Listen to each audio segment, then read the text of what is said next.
Alright, so this is a take 2. We recorded about a week and a half ago, and OBS crashed after the end of 2 hours of recording, and we lost all of the footage, and I was unable to repair it in any way that actually worked, so... I still have all the audio. We can release it as a I do podcast. too. We had good audio. He says narcissistically. So, we're gonna go through all the stuff we did before, and I barely remember what we talked about. I Same. slightly remember the levels, so hopefully this isn't gonna be that bad, and hopefully... I remember one level, so... I remember... It should be fine. I remember the gist of most of them, but hopefully it's not gonna be, like, that big of a problem. I don't know. Alright. We'll see what happens. Welcome to PIPESIDE. Oh yeah. Return to FPzero's football hell. Oh shit, you're right. This is a football level. You can't escape the footballs. Nope. I don't know Just why like- the football chucks got so popular recently. They're not think very it's- good. I think it's because they spawn an infinite number of sprites that are very erratic. Mm-hmm. But erratic doesn't mean necessarily good. No, it's Sometimes- not good at all. Sometimes the randomness can really mess with you. I'd much prefer kicking chucks that kicked soccer balls that acted like chuck rocks, to be honest. Actually, that's why I'm such a big fan of digging chucks, is because the rocks will always act one way. Yeah, the rocks are consistent. very... like, they are very predictable. These footballs, however, They have like a 1 in 3 chance of bouncing high. like that. Yeah. And you don't know when they're going to bounce high, and if you're above them, they can go up so fast they kill you. Yep, They're fun. yep. And the way Puntin Chuck works is the footballs themselves don't bounce forwards; they only bounce up and down. But when they're given some kind of forwards momentum, they'll build it up. So on slopes, they'll progressively get faster and faster as they bounce forwards. Yeah, the slopes will change the trajectory of the footballs. And that's a really interesting thing about them, I guess, is that they get faster if they hit slopes. But we're not in a level that has slopes. Yeah, we're in a level that has a very tight-knit design right now, or tight space design. This is also where I would use the rocks over the footballs, is because there is not I a thought I lot of rushed room to maneuver around in. You notice that typically in actual Mario World, they use the footballs in very open areas, whereas they use the digging chucks in more clustered areas. Or over lava. Like, the other thing is, unless you give a way for the footballs to despawn, you're gonna have the problem of A, sprite limitations start occurring, B, slowdown starts occurring, and C, you've oversaturated an area with a very erratic random sprite, and it causes basically the player is unable to proceed. I don't actually think they use many Puntin Chucks in areas with lava, it's just they're very open areas so you can get to the chuck very fast. At the same time, I can barely think of uses for the Puntin Chucks in the original. Yeah, they knew they weren't good. It's kind of like how the fish generator literally does not get used. No, it's used, but barely used. Well, you know what better. I mean. I should have said barely. But yeah. Yeah, I wasn't sure what to do there. Football was going to get me. That's why, like, I don't know, a lot of the Chuck enemies are very frustrating, almost. The, even the consistent ones, like the baseball Chucks, they suck, because they litter the screen with these little things that you can't jump on. Like, I know why they're used. Chuck enemies need 3 hits, they have a variety of configurations, and stuff like that. Like, they make for good enemies, but people use them too much. People use the ones that summon projectiles too much, in my opinion. On. If that makes sense. Yeah. Like, there's a lot of people who don't just want to use a plain charging Chuck. It's got to be Splittin' Chuck, Puntin' Chuck, or Baseball Chuck. Yeah. There's different difficulties of them, and typically the ones I like the Clappin' Chucks because they are static, but they are still an enemy. Like, they'll still jump and stuff and try to attack you in some ways. The traditional one is good, the hopping one is good. The splitting one kind of sucks because then you suddenly have 3 the splitting one also enemies. sucks on if you don't have a speed up patch because they slow your game down when they split. Yeah. I've never had a, like, even in base Mario World I noticed a slowdown.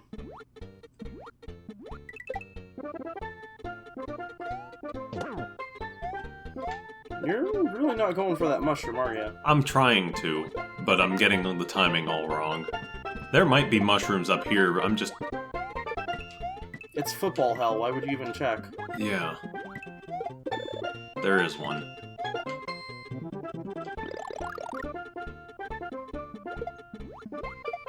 But yeah, it was real dangerous to even get that. That's another problem of design. A lot of people equate power-ups with reward for doing something difficult, No, which is not... Coins Well, and one-ups yeah. are rewards. Yeah, Power-ups are a necessity. do not reward power-ups for a difficult thing. That is not good. I'd say that depends. In the new Well, Mario yeah, games, they tend to do that, but they tend to reward you with a different power-up. Or a higher tier power-up, yeah. Like Like the, a basic mushroom? Give your It's not player a a reward. mushroom. Yeah. Yeah, it's just... I'm glad this level is short, because I think if any longer, and it would be too much of If a it was gauntlet. any longer, it would have probably ended up in the worst world. Yeah. But at the same time, right where the end goal was, if you put a goal there, or a midpoint there, that wouldn't be a terrible place for a midpoint, and then I go guess on. not. It'd be a nasty gauntlet, though. Yeah. Anyway, moving on. Ruin of Cupidity. This is a judge favorite level. I forgot to do all these level stuff, the checks. But this is a judge favorite level by Coopster, or it is his favorite. And from what I do remember of our first recording, this level is extremely cool. It's really cool and really challenging. Yeah. So the first message box tells us to follow the wealth. With the neat little, patterning.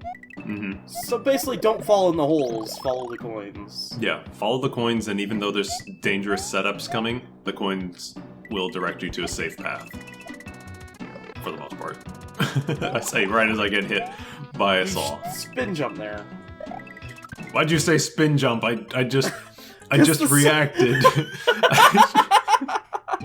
You know I was what- like, I hit the button, and I'm like, I'm hosed. You were supposed to spin jump where you saw the grinders. Yeah, no, I know what you meant, but it's just like spin jump. Okay. it's like Star Wars. Boba Fett, where?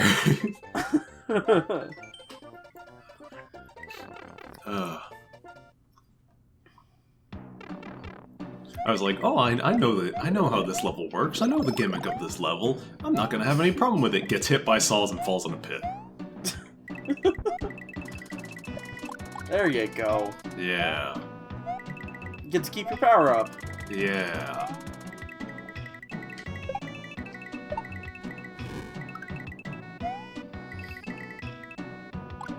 Spin jump! Thanks.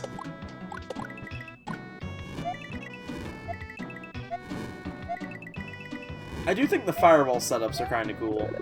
Yeah. A lot of this stuff would be impossible without the added sprite patches. Yeah. Because So there'd be too many sprites on screen. Yeah.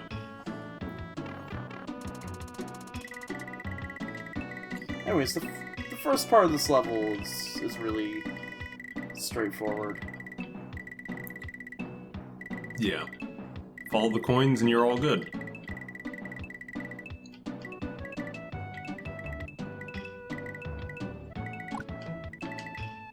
A.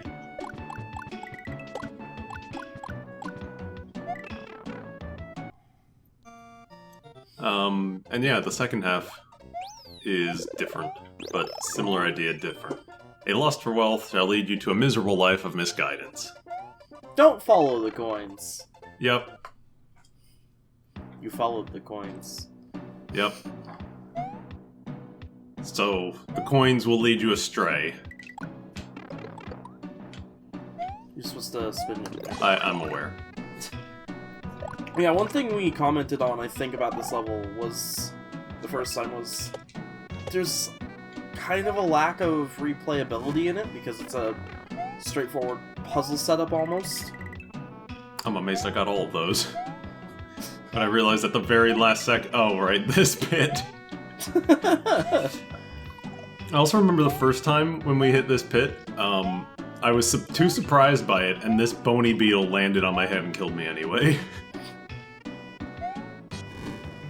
Here, you don't want to jump up to there. And you did it. I didn't think I was actually going to hit that block. Invisible blocks suck. I'm not going to do it yet, because I feel like I should at least show the whole area first. Yeah. Because when we there's a secret to this level, and when we discovered it, we realized, oh, this level is very clever. And that's why we realized it made sense it was a judge's favorite, basically. Yeah. Can you make it? Oh, no? You probably could. I'm just not making the jump very well. So the blue coins just signify that there are fireballs coming. I think we would have used red ones or orange ones. It's just different enough. Keep the colors consistent. Yeah. I wonder. Oh no. Alright. So this part's actually pretty interesting. Yeah. And it does make for some good That's right. platforming The setups. coins lie to you what button you're supposed to push. Basically you don't want to go in any of these pipes. Yeah, they are all exit enabled. You're gonna show off what happens if you do? If I accidentally fall in. Because I know you did accidentally go into one here. Yeah, I tried to slide under one of these guys at one point. But I think it just sends you to a pit. Yes.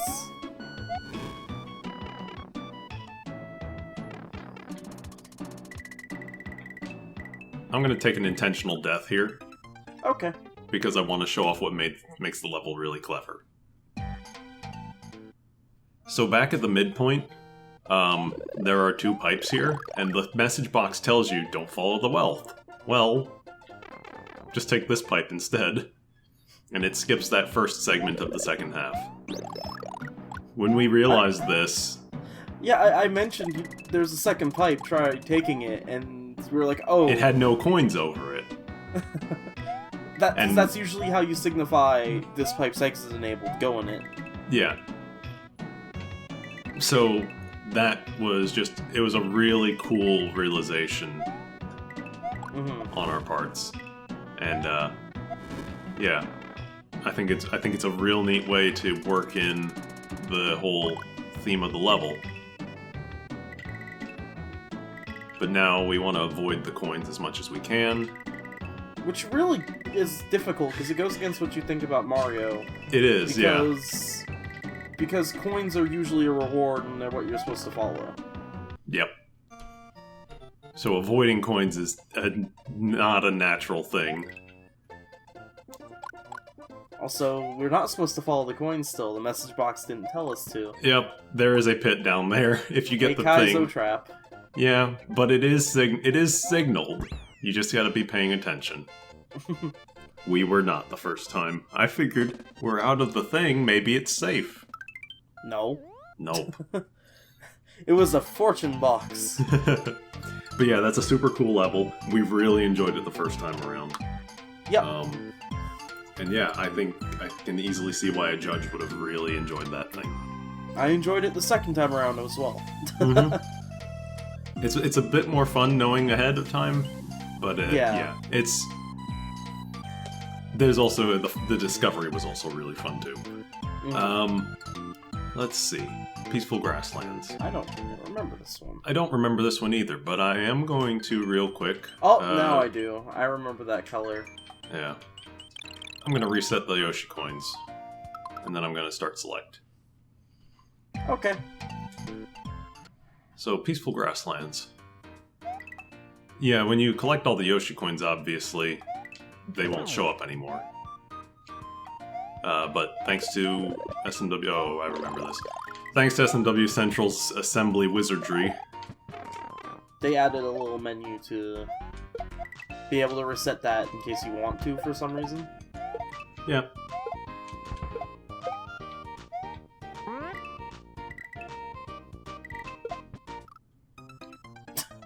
Right on the Stinger. music hit.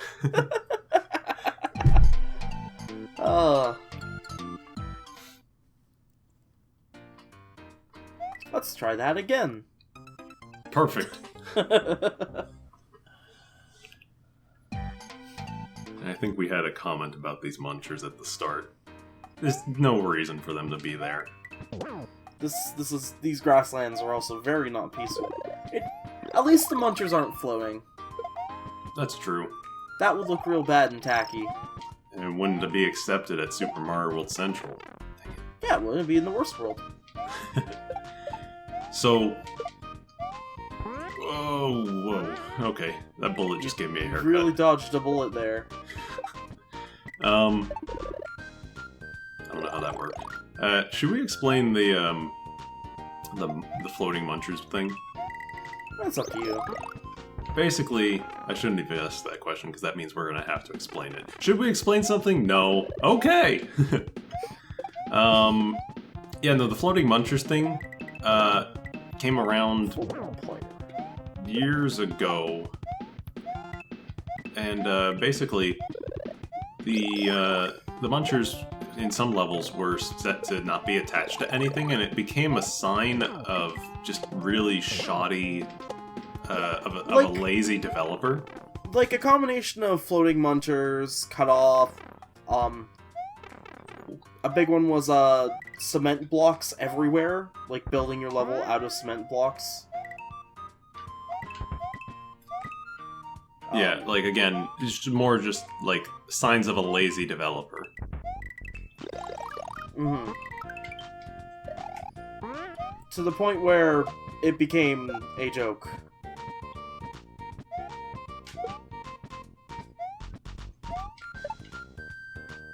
That thing gives no, so many problems.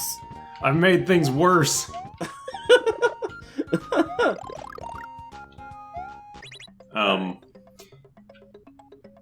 Oh. I forgot this. Yeah, you gotta feed the green Yoshi. You gonna feed him bullets? Yeah. A diet of lead is exactly what a growing Yoshi needs.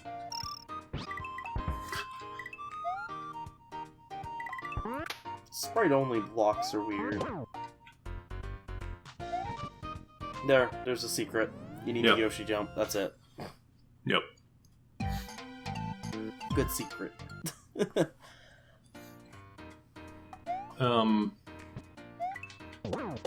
In general, I tend to discourage muncher use or spike use a lot. They have their place, certain times in caves and in castles.